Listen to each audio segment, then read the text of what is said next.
No, this is actually a camera. I'm actually filming this at the moment, so. No, it's clever. No, this is a high def camera, so it's. Expensive. No, 80 quid, is it? Yeah, it's not too bad. You go with these for the boy. Photographs on it as well. Photographs as well. I know it does everything. Do you know for the boy? Yeah. How old's your boy now? PlayStation's anything expensive. If you don't want a camera. No, but you could get him to film some skateboarding videos and whatever. Is he playing rugby yet? He's playing a bit of rugby and football more. He'll have to do it. So he'll do it. He alternates it. The rugby's good, but the football is much better organised in the sense that they turn up at 10, they'll have 2 hours and they'll play late games. Yeah. Whereas rugby, you realise when people turn up on time. Yeah. There's so many and they only end up playing because the nature of it, like maybe 20 minutes max for a Sunday morning. Is it a case of with football there's less to organise though, that you can just wade in? I think rugby could do exactly the same. Yeah. What they do is they split the pitch up into 4 pitches like any AstroTurf, and there's 8 teams turn up and they just revolve around for 2 hours. I think rugby could do that. Get like all the local teams turning up like from between sort of Baylor and Ravelin. Every day then, every Sunday they play and they just revolve around and the boys that play more. I think the kids play enough. They go off or whatever. I mean, this tag rugby they do is quite nice to watch, but there's a lot of bits involved, aren't there? There's a lot of tabards and tags and all sorts. It's a good way of getting kids involved in the game, and it's very popular. Yeah. And it's just, it doesn't teach kids to pass. Really. You pass after you've been on your tag, and you stop and then pass. Yeah. So you want to pass while you're running, basically. It's a good game to get them involved, but I don't know whether it's really. It's all the fast kids do well at it. Yeah, sure. And that's not necessarily what rugby's all about in the end, is it? It's about passing. Oh well, we've talked about my camera and talked about tag rugby, but of course Paul John, a man whose name sums up all that Ponty's good for. And you've been here a while now, John. Feels like a while, yeah. I suppose youth. Are you bored yet? No, the youth was the first time. It was in 86, 87. God, it's gone back away, isn't it? It's gone back away. Jack Bayless and I was involved with the youth mostly then. No, it was good. I enjoyed the youth. It was only like a brief spell, 1 year. We went to tour to Sheffield and things and played sevens tournaments with the boys. Enjoyed it. We had a good team here then. Yeah? Who was playing back then? Oh, Richard Shepherd, Lee Robbins, Jinx played in and out, Simon Bayless played, Chris Corley. There was a few boys like playing, to be fair.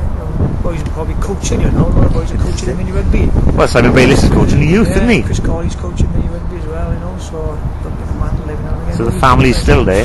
Yeah. Does it feel like that to you, big family? I think it always has. That's the special thing in a lot of ways about this club is I'm sure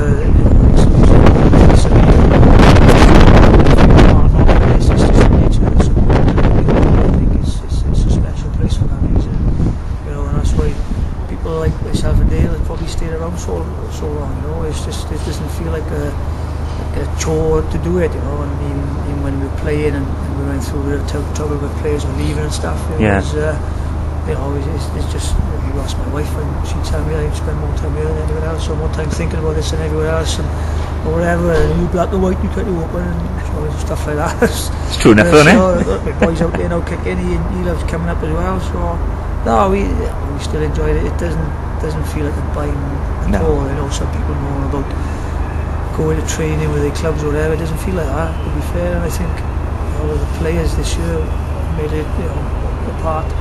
They on the fringe of having something special there as well. Yeah. To be fair. So I'm still enjoying it. To be fair.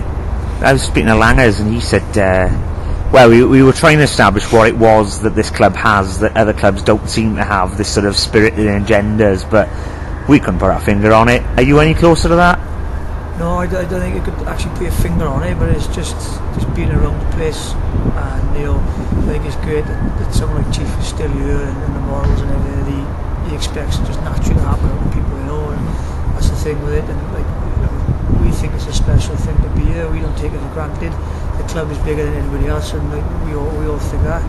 And it's just the support is a massive thing. I think everyone else is envious of this. This place is supported so well, and I see some of the crowd is 3,000 people here. And if division, supposedly below the top in Wales. You know, that says wonders for the place, and it's still an attraction for people. You know, north of here, it's still an attraction for players to come down and see many players come through, the youngsters in the academy from this area. You know, it's a special place for all the reasons. You know. Do you think the sport's growing? It seems to me as if it's growing. I think since we started coaching, coming back with the Warriors and played a little bit and enjoyed that when I come towards the end of my career. The support, it wasn't a great support then, and it seems to have increased every year. And I think for me, the crowd when we played Cardiff home here, that was a massive crowd. It seemed like. Bouncing, wasn't it? Yeah. You know, for us to get a crowd like that, and other clubs don't bring that many.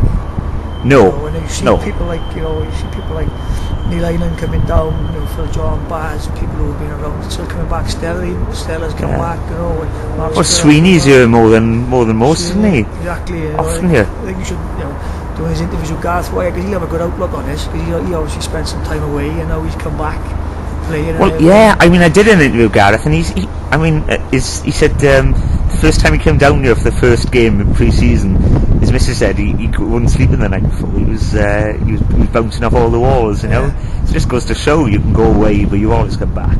That's it. That's exactly the thing, you know. And people do, and for whatever reason, like I think when Jinx went to Cardiff for that spell, he came back playing. You know, he wanted to come back to finish off there. So it's got a special hold on people, I think.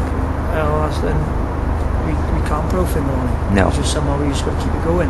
So whatever happens down below us, we've got to make this place as attractive to young rugby players as we can, and see that it's a stepping stone. It's not a stepping stone, and it's a place where they can play their career, enjoy their rugby, and develop as rugby players as well.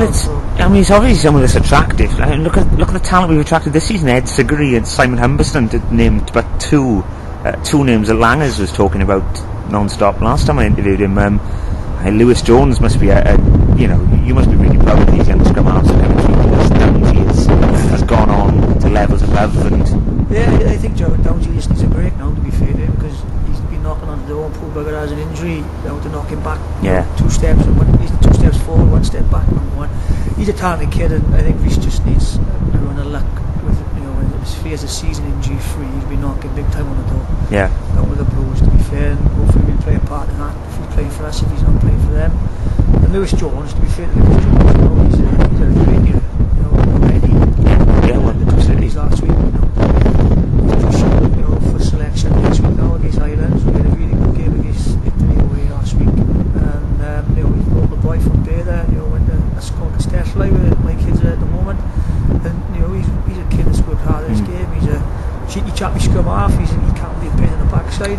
So Langers will say, actually, yeah. You know, he's always got an opinion. He's always got something to say, but he's a good character within the group. But you know, he's doing well, and to be fair, when he plays for us, he's a cracking games, and he's caused other people problems, which is a great thing about a scrum half. You know, he made Duck's job hard when Neath came up here last week, because he went over him, he didn't let him get the ball away, and he just a pain in the backside to play against. You know, Flankers don't like that, do they? They don't like it. You should know. Yeah, well, they can get annoyed about it, but that's the most, you know, that's a big thing if you stop the opposition playing. And to be fair, Lewis brought into that, what we told him before the game, he just does it. And you know, he's working hard in his game as well, to be fair. He phoned up and said we have a session this week, and I'll meet him and we go session down the barn or whatever, and you know, he's working hard in his game. Fair play. Fair play. He's conscientious, he knows, you know, what's going on. Yeah. You can see that part of things, you know, all you see is what you see on a Saturday, and to get better you've got to practice, and Lewis is willing to do that. I was watching you and Lewis practicing prior to the Doncaster game. You're throwing the ball back and forth. He's got a rifling pass. Yeah, he has, and you know, he's been working hard on his pass. He's still, you know, not quite complete where he wants to be, but he's working at it. You know, he's noticeable. From my point of view, one hand is a little bit different than the other. Yeah. You know, he's working hard at it, and everything again. Yeah. So, but he's working at his game, and that's the best thing. You know, a kid like that who's knocking on the door sees the benefit of working hard. You know, look how many times you see Jinx out there doing his kick in. This is it. You know, it doesn't happen by luck. You know, the more practice, the luckier you get. This is it. And then we've got Garin and Bala, of course, because my God, step into the breach. Talk about two guys who just want to do it for Ponty. Yeah, well, I think, you know, fair them, they've had a little bit of niggle injuries and stuff this year, and they need to get a run of games now. They can run of games, and when they play, take their chance really. You know, they talented boys, definitely. They should work hard on their game as well to keep practicing the step up, because they can both be really, really good at this level. You know, again, it takes that bit of practice and to keep pushing each other. Really, if you've got 3 scrum halves really pushing each other, that's healthy, and I think damn that's right. a good thing with this squad this year is that you've got all across the park. You've got people pushing everyone. You know, you take Darren Waters off the field, you put Wayne O'Connell on. Or, you know, just goes to show our strength and depth. Because Simon Humberston's on a good game, and Dean Gunter goes on. Dean Gunter's on a good game, and Simon Humberston goes on. You know, we're lucky this year, and the boys are pushing each other. You know, we've got some big centres. Gary Williams has, you know, made a step up this year. I think he's looking sharper. Yeah. Unfortunately for him, he had a couple of rib injuries which kept him out of selection when he would have had games. You know, obviously Darren's back playing well. Gary Lacey, Adam Thomas. You know, the boys are playing well. They're pushing each other. I mean, look at the way Lewis Williams performed last season, and you know, we never thought we'd see him out to the squad, and then he picks up an injury. Clayton and Owen Williams. It doesn't look like Lewis getting back in the team at the moment. Well, it's fantastic to watch. To be fair, I thought Lewis did well last week, and as did I. Selection on the wing now is getting really, really difficult. Just brilliant. I think Clayton came back probably into the squad too early, just about 6-7 weeks ago, and he had a couple of games, but you know, it was great. The links with Leicester, he went back to play for Leicester for a month, played all our games, and when he played in the last 2 games he's been excellent. Oh, he's been excellent. And Clayton, I interviewed Clayton earlier in the season. He acknowledged that he hasn't had the best of times. Personally, he said he's had personal difficulties, he's had some rugby niggles, but he said he's just chomping at the bit to want to get back into the game now. That's the best thing. You know, he's happy everywhere now. He's, you know, there's a smile on his face once a week now. So he's you know, he's in a happier place. And he's telling us rugby on the field is improving. Good for him. You know, it's difficult to pick sides, and there's always like headaches and stuff. But as he said, we try and do it for the right reasons. The players don't always see the same reasons as we see. You know, there's always a discussion around, well, basically all positions, you know, which is great. Hard work. And for you, of course, you're assistant coach now. You were head coach. Now I gather, I know this was publicised during the summer months that it was a switchover, but from what I understand, the switchover really took place last season. Or am I incorrect? Yeah, no, pretty much. It is. I don't think officially now Dale is head coach, but last year when I was away with the Simpsons, I was away for 9 weeks. Yeah. 9 weeks. Dale something like that. Langers will probably say more. But actually I'm away a lot less than Langers. He goes away on his golfing trip. Oh, does he? Right, okay. Yeah, but he missed 2 games this year. That's Langers only. Is that right? Missed. I shall have to impress that upon Langers, because obviously Langers is very disappointed in you personally for being a World Cup winning coach so often. Well, he wants to go. Every time he enjoys taking over the backs anyway. He's hard work to try and get him to do things like come back and push his feet up there. But no, Langers is definitely. I think Chief will back me up. Langers is away a hell of a lot for whatever reason, golfing, running, doing whatever else he does. It's disgusting, really, isn't it? Well, you know, as a team manager, he's supposed to be the one to show up, isn't he? You know, well, I would think so. I shall have to have another chat. He can chat for hours, Langers. So I'll have to bring this up with him later in the season. Player welfare is a big thing. I remember when we came. When Langers was away and we had to step in to be the manager. Yeah. He told us he'd give us a sheet with the team on it. Yeah. Didn't do anything. No. It's in the lurch now. The referee took it. Which team manager left you a sheet? Thing. That just goes away on a jolly. That disgusts me, to be honest. Well, we were pretty cheesed off. I bet you were. With the coach, you look cheesed off, doesn't he? Yeah. So he's got to be. It's damaging as well, really, to play morale and coach morale, isn't it? They just go, Langers is away again, is he? Water for ducks back. No, they used to be being away, but not as much as it. So no, it did happen last year. Yeah. And like, to be fair, you know, Dale is naturally he's naturally a leader anyway, and naturally, you know, will lead from the front and was making decisions last year. So it's just something that had to be done, and we as a club had to make sure that he stayed here. You know, when he was getting offers to get coaching anywhere else, and like if this place loses him, you know, it's a massive huge blow. So we had to do everything we could to keep Dale. So that's important, because he knows the area better than anyone. He's all the development, he's working on the pros, the development of the young talent. He sees it all, and he sees it more than anybody. Yeah. So it's important that the chief stayed here, and it had to be Dale in charge, and it helped me a lot as well with the family, because because I was away for 9-10 weeks. Obviously, we got 3 young children, and it meant that I wasn't helping at home as much as I should really, and like it just meant that I freed me up on a Thursday night now, so I just do Tuesday and Saturday, and so it means that I can actually help my wife and my 3 kids. I just see them because you're away so much with overseas, you know. When I was coming home, I was on holiday, isn't it? When I was coming back off my jolly, I was sort of coming straight to Ponty, and like so it was a case of, you're going out again, you, and that's hard, you know. Yeah. It's hard, and it's not fair really. So it's just been a lot better this year from getting everything balanced really, and it's just really made more sense. And it's important that they'll, you know, let this person, you know, results speak for themselves, you know. It's spot on. Can't say much better than that. What and the experience for you? You must have had a fantastic time. Let's be honest. Doing Wales Sevens. Jolly again, you. Well, I don't want to stress that too much, but let's face it, you did win the World Cup with Wales. We did. We were lucky. And I was pleased. I know you're quite dry in your interviews with the WRU. I mean, admittedly, you've livened up when you're talking about Langers, so you know, we did. It's an achievement, John. Come on. It's brilliant. It is. For me, it is brilliant to be part of, and the game of sevens is just growing and growing and growing. And like, unfortunately, people here, I don't mean in this place, but people in Wales don't see how big it's going to be. You know, everywhere we go, there's 40,000 people watching it. It's now become a national curriculum subject in places like Russia, China. So you can imagine how many people are going to start playing rugby in those areas because it's become an Olympic sport. So now it's become an Olympic sport. It's just growing and growing. And our boys who've been on here, like Gavin Dacey and Adam, they've both been excellent, you know, representing our Ponty in that environment. And you can see they enjoy it. There's so much for their game. And I think the problem is the biggest problem with me, for example, is just such a battle to get players released, to get players to come training.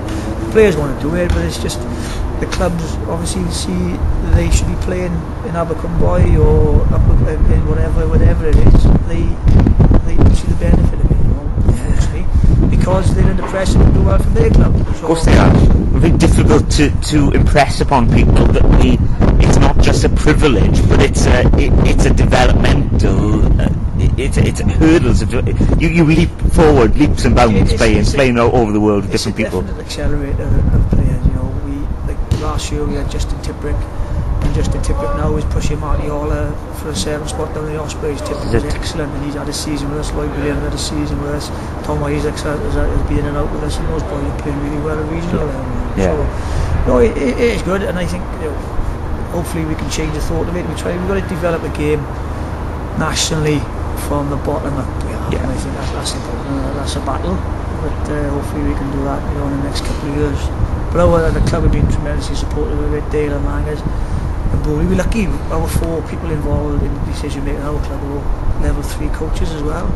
So I'm lucky that Langers is, well, I think Langers is a level 3 coach. We're not sure, are we? I don't know. He's already so much, he might not have done the exam. We haven't seen the certificate, I don't know. Apparently he is. So and like a Bowley also, you know, Bowley's a school teacher, and he's brilliant as far as warm-ups go.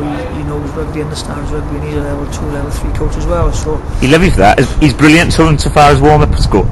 No, what I mean is, yeah, I know what you mean. Whereas like you want to cover like 10 things in training, now we can cover 4 in a warm-up because Darren's a rugby boy. He's a conditioner that understands rugby, and he can do so much more because he gets it, and because he knows where Chief's coming from. Yeah. Well, I was talking with Darren talking with Bowley just after we won the game at Doncaster. Now we've got to talk about the British and Irish Cup for 2 seconds because that's what wow, huh? Oh, it's been brilliant. Are we doing well? Yeah, it has been brilliant, to be fair. I think it's a breath of fresh air in the sense that, you know, it gives us a chance to play against different people, because for the last 4 years, 5 years, whatever it is, since the went regional, we played against the same people week in, week out, and nothing's changed. 8 years. 8 years? Is that long? Yeah. So time flies up there. I know. So that's that, and it's great for the players. Ultimately, the play against perceived full-time professional players, wherever some of them are different nationalities. You know, you go to Scotland, you go away to what's supposedly be a top side in England. You know, it's great for the players. It's challenges them. It gives them something different. which is even better from the whole perspective point of view. It gives our supporters another day out. Absolutely. Their support up in Doncaster was unbelievable. Support in here last year, which again was unbelievable. And it gives everyone something because this place misses, without a doubt. You look back to the European game or whatever. This place misses that. That used to be the highlight of people's year. People stopped going away with Wales to Ireland or Scotland. They were coming with us to France or coming us to whatever we played in Europe. And that's this place has missed that. You can see our supporters. Thankfully, the boys have performed outstanding in the tournament and responded to everything. And it'll be a big test today. Big test today against a scarlet loaded Llanelli side. So well, this is it. Yeah, Martin Roberts is in number 9, and it's a full complement there. Llanelli, I don't want to draw you on to talking to other clubs, but they have got a different way of looking at Llanelli from a Scarlet point of view. Nigel Davis calls them basically the academy team. They play as an academy setup. It's not really a club insofar as we are, as opposed to Cardiff Blues. Yeah, I think it's a strange way of looking at it. Well, I think you've got to manage your resources as well, anyway. I suppose, and if you think about whatever it is, the Scarlets, unless you have to run 2 sides, then that's 2 pots. Probably the money has to come out of. I would imagine it makes sense for Nigel and the Scarlets to have somewhere with all these boys play, and it makes sense to amalgamate the 2 from their point of view, really. And I think that Llanelli, let's be honest, they could really have a Scarlet team that plays in the LV is very similar to the Llanelli team is playing here. So that's they know where they are from a coaching point of view, doing LV in certain times. They'll be sort of looking to other places to strengthen their team. But if we look at it from Scarlet's point of view, they at the moment are playing a lot of youngsters. There's a few youngsters played last night. There's a few. So these boys are getting Madness League and getting sort of exposure to the top quality rugby that they can get, which is only going to benefit them. When they come back, then if they're not playing, then they don't play for Scarlet, so they play for Llanelli. So they keep ticking over it. I suppose it makes sense, from a Scarlet's point of view. Definitely. What's the story here? Given that last season we played in the British and Irish Cup and it didn't go so well. This season we've played in it and we've blown everyone out of the water. We've won every game we've played in. What's the story? What's the secret? What's been different? I think that we've had a very good season in the league, good in the cup and whatever comes along. I think some places can make the mistake of targeting certain things and targeting the cup, targeting whatever. But I just think that we haven't done that. We just kept going, we just kept going and kept picking teams, and we've all changing the team on a little bit, but keep on playing. Because if you target one thing and you don't get through on that one thing, then what have you got left? So it's just a case of things kept going, we kept on playing well, and we've just been able to ride our wave, if you like, and why change things? The boys are excited about the way they play. It's competition all the way round, and it's just last year we lost games in it last year, but it was close as well, and I think we sat down as a group and thought we could do well. We could, and it was new for us, and probably didn't approach it as we could have, as we should have. And there was a lot of games called off last year, which I think had a massive effect on us. I think we were top of the league in November. Our season got compressed very quickly, didn't it? We were top of the league in November, and then we had 6 games called off here, and then it was a nightmare then catching up all the time. And that we had a 7 o'clock, and this was in the middle of it. I remember bringing Doncaster down here, and it was checking it out with rain, and we were going to play then in Caerphilly, whatever, and it was just a stop-start affair last year. Whereas we were this year, we just managed to keep things going, even when it froze, we still played. We went to the Wanderers, of course. We played Bedworth during that time when everybody else wasn't playing, so we managed to keep ticking over, and that's important, because you don't want to break. No, you want to keep momentum going, do you? When everyone's fit, and you're right, the momentum, and at the moment, we're alive in 3 things. It's getting down to the nitty-gritty end of things. It's business end, isn't it? Big enough game today. It's a bigger game on Thursday, so it's a big week. It's a big week this week. You say an even bigger game on Thursday. is... From a league point of view, there is. Yeah, okay. But are you ranking these cup matches in, or is there, No, you know, I don't think we rank take it as it comes? I think we've got to take it as it comes. This score is a cup game in the sense of it's just a one-off game. It's a final, so we could approach it like that. And I know the boys tend normally to respond well to a one-off situation in the cup and thing, so hopefully get the supporters going today, and because today's going to be a tough game. It's going to be a good battle all over our field today, and it's for our boys are playing against some perceived regional players all over the park, so this is probably going to be, rightly so, quarter final. This is going to be our hardest game in this competition, without a doubt. Good. You know, so good. I just want to see a test. I want to see the boys have a battle, because it doesn't feel like many people have put up too much of a battle so far, and I want to see us play well for 2 halves. That is true. That is true. Fed up of shouting at half time. The boys are fed up of seeing us at half time. Fed up of walls breaking. Yeah, well, it's not quite that bad, but it's we the boys will admit we need to put 80 minutes together. And we look forward to the time doing that. And do it clinically as well. Destroy another team. Aspirations, Johnsy. I mean, for the season and personally, I mean, you want to win all 3, don't you? But is it possible? Well, I think you ride it, don't you? I think you've got to push as hard as you can for it, and I think as long as our boys remain fit, the squad is good enough to do it. You know, and you need a little bit of luck and keep the right people in the right areas fit, and to keep pushing each other. And that's what we need. You know, we've got a tough game up in Merthyr now coming up in 2 weeks' time. Of course we have, yeah. Let's not forget about that. You know, so they've chock a block full of old Ponty heads. Exactly, and they know what we're about, and obviously Paul Matthews did really well there. Sticker's doing well, isn't he? You know, it is all 3 going, but we can't think. You can't think Thursday. You can't think a week Saturday at the moment. You just got to think. You know, this is what our minds are focused on now. And the aspirations, you've got to want to do well. You've got to want to finish as high in the league as you can. You know, no one knows what the structure is going to be next year or whatever. And you know, we've got to keep prominent in people's minds of this place. Does something for players and develops players, and the pool of talent that we've got here. You know, other people are knocking, other regions are knocking on the doors. Some of those players are asking about players. People are noticing our players. Yeah. You know, so. Well, I gather that Joe Lydon will be here today, and you know that the men in charge will be around. So hopefully that'll be a bonus for us. But for Paul John, what's the future hold? I'm just enjoying, to be honest with you, I'm thoroughly enjoying this season on both counts. You know, this place. You know, I can't see, you know, providing Chief and Langers want to keep me here. You know, obviously, there's just, you know, the men who make decisions. Well, after this interview, Langers may not want to keep you here, so... Well, he perhaps wants to be a coach rather than a team manager, I know. He might do. But, we enjoyed this place, and we did the sensible thing last year and signed a lot of boys on for 2 years, so that's a big thing. Very sensible move. So hopefully, you know, I know that, you know, players are asking to come here and things, and this is a good place, you know, as it always has been, and boys are riding a wave, so hopefully we can keep doing that. I'd like to keep involved with the Sevens. Basically that's my job at the moment, you know, with the Sevens, and also scrum half coaching, and I'm enjoying that.